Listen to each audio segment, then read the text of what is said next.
What's up, guys? Welcome back to another episode of Mind Something. If you're new here, my name is Jake, and in today's video, we got all kinds of stuff to cover. We're going to talk about some new GPU mineable coins. We're going to talk about Radiant trying to get listed on some other exchanges. We got a big story with Sam Bankman-Fried and FTX possibly being insolvent. Then we're also going to remind you about something in regards to Flux that we've known since January, but you may have forgotten, and how important this could potentially be. And then we also got some really big news for Kaspa, and I don't know if you guys are going to like this. You may hate it, you may love it, I don't know, but we're going to talk about it. But before we talk about this stuff, do me a favor, hit the like and hit the subscribe if you haven't already. So let's go ahead and jump in. So first, let's take a look at my solar array here. Just wanted to kind of get an overview of a month here. And it looks like we're going to get really close to 1,000 kilowatt hours produced over the course of October through the beginning of November. And that's significant. That's saved me approximately $130 a month in electricity.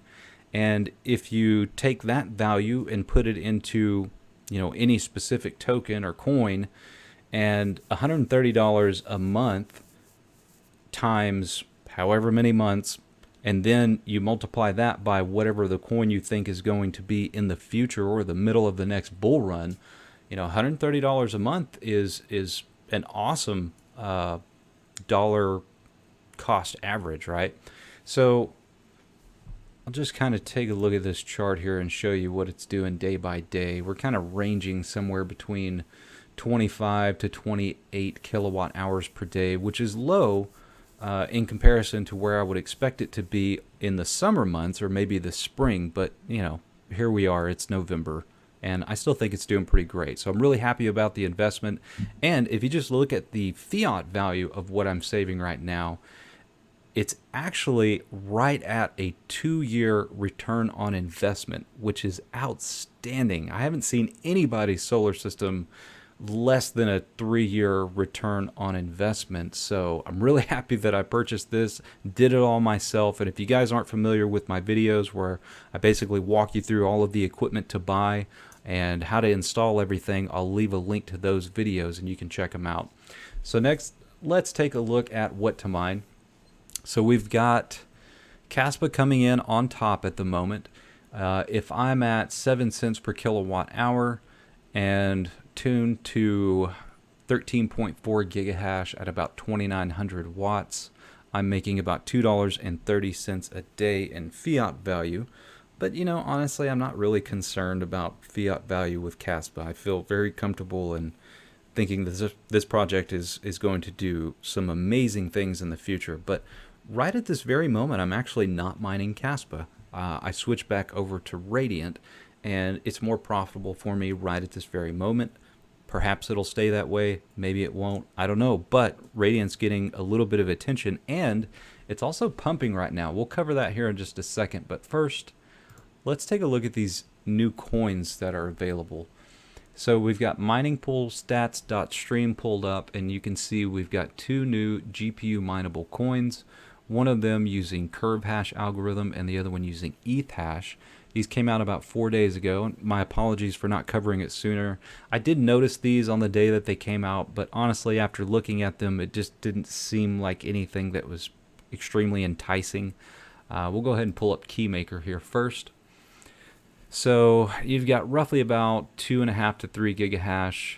Currently, you've got pools like rPlant. This says CPU mining. This may not be a GPU mineable coin. I'm not sure. I was under the impression that it was, but perhaps it isn't. If you guys want to check it out, you can go to the websites that they have listed here and check it out yourself. And then also, I know for certain that StarCash would be GPU mineable because it is ETH hash. And you also have your links down here at the bottom if you guys want to check it out.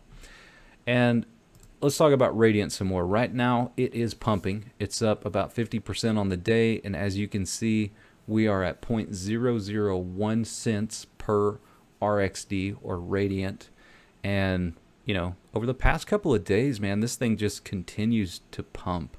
It's getting a lot of attention on social media, and these guys are hard at work The developers are very active on the Discord, and I think it's a great little project. If you guys haven't checked out my previous videos talking about this, definitely give those a watch as well. And also, something new, I just wanted to point this out. I saw this in the Discord. For anybody who wants to submit a request to TradeOgre, you can do that very easily. Just follow these instructions right here. So you're just going to go to tradeogre.com, scroll all the way down to the bottom, and there's a little button called Coin Listing. And you've got all the information that you need right here to put in there. You've got the GitHub, you've got the official website, you've got the Discord, you've got the Bitcoin Talk thread, you've got the Block Explorer, you've got mining pools, and then they're going to ask you for a little description on why you think this particular coin should be added. And if you guys would, yeah, go over there and leave your reasons for why you think it should be listed, and perhaps we can get TradeOgre to list it. That would be awesome. Next, let's talk about the Sam Bankman-Fried and the Alameda Research issues that are going on right now. I don't know. Yeah, it's probably not a good idea to try to read this entire article, but there's a couple of things that I want to point out here. So, the basic architecture of a flywheel scheme. So this essentially is what's going on. You've got the pump in a token price, market gains to the balance sheet, then show gains to the investor, and then raise cash through equity sales or loans, and then pump the token price. This is just a perpetual cycle. And as you guys know, BitBoy has been very vocal about his dislike for Sam Bankman-Fried, FTX, and what they're trying to do with lobbying towards the government, essentially trying to remove anyone's ability to self-custody or to trade cryptocurrencies without going through a centralized exchange. And obviously you understand how that would benefit FTX. But what you may not be aware of is all the manipulation that has been going on in the background with this particular exchange. There is a breadcrumb trail a mile long. And if you just go and you do a little bit of research, you're going to see all of the shadiness that's been going on. And it's starting to come to light. And I'll leave a link to this article down below, but basically what's going on is the FTT token is not very liquid, and the price of it is crashing, and the way that their liquidity works, the way that they're getting investments from other people, one of those being Binance actually. There's a recent tweet, I think, from CZ from Binance saying that they're selling all of their FTT tokens. And if Binance thinks that there's some smoke or some fire here, then you know there could be some real issues. So just a heads up and a warning to all you guys, if you're holding your crypto on FTT, might be a good idea to get it off of there. And I wouldn't advocate for you to have it there even if everything was fine. I'm not a fan of Sam Bankman-Fried. I'm not a fan of FTX.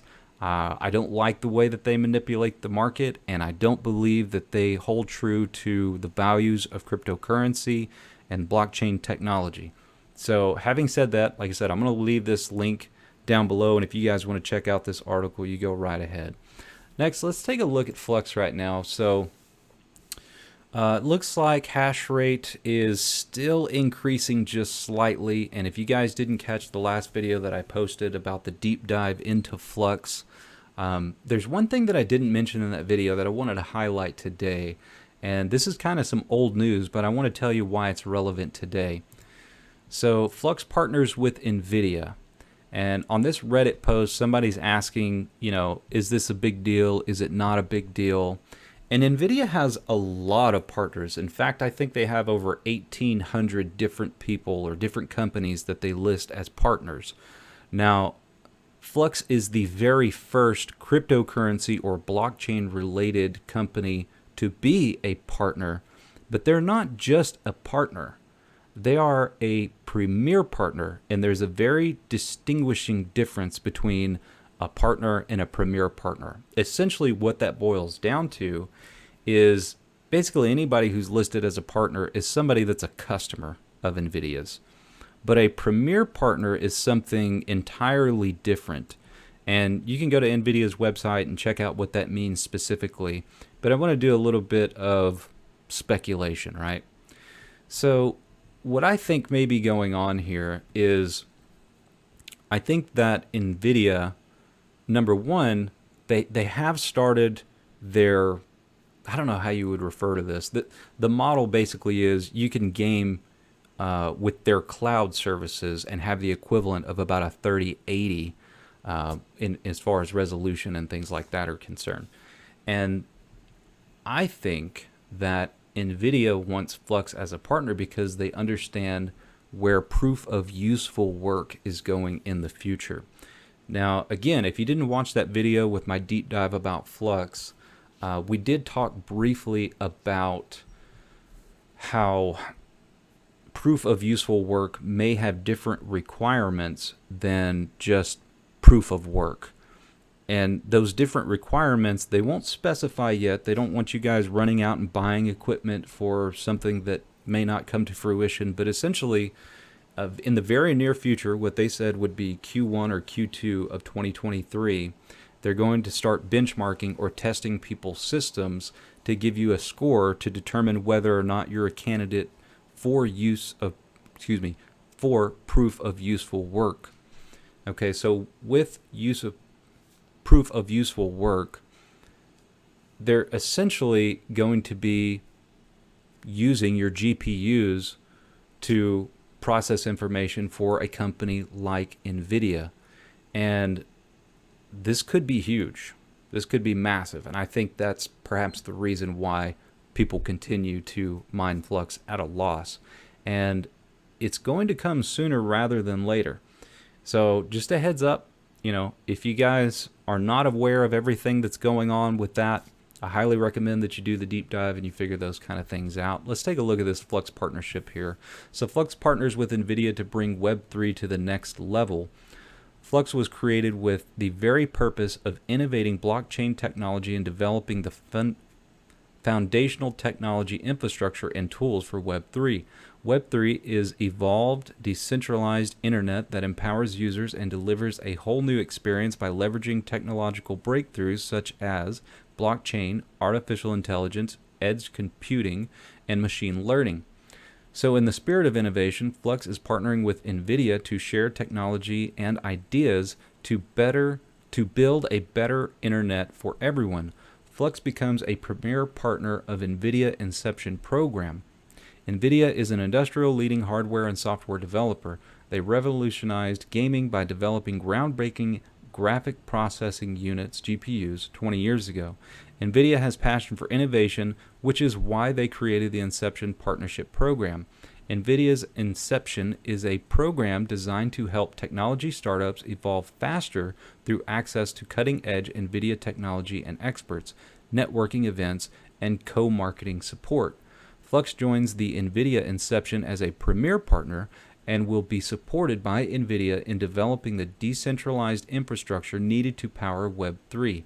This creates many joint opportunities for NVIDIA and Flux to accelerate the Web3 revolution. Flux already utilizes NVIDIA technology in the Flux computational network, as NVIDIA Jetson's single board computers can operate as nodes on the Flux network. This partnership will help Flux explore many more use cases for NVIDIA's groundbreaking technology in combination with the powerful decentralized Flux network. In addition, Flux will be able to access the vast expertise of NVIDIA's top engineers and developers to help further innovate and build the Flux technology. Flux will also have access to important networking events and co-marketing support in order to increase the visibility and reach of Flux. Flux, the computational network that runs Web3. Flux is an entire ecosystem tailor-made to provide developers with the necessary tools and infrastructure they need to build and host decentralized applications on Web3. It operates a powerful, decentralized computational network consisting of more than 2,600 nodes and leverages blockchain technology to create a truly decentralized infrastructure for Web3. I think there are over 4,000 or 5,000 nodes actually. Flux is entirely unique in the blockchain space as it is fully operational, multifunctional platform with a wide range of utility rather than a single use case project. The demand for Web3 infrastructure is ramping up and Flux is ready to deliver. The Flux network is capable of scaling to meet growing demand and is positioned to play a central part in building a more decentralized internet. Flux has a passion for innovation and will not shy away from solving the shortcomings of current technology. Flux has already delivered on building one-of-a-kind cross-chain bridge called Fusion.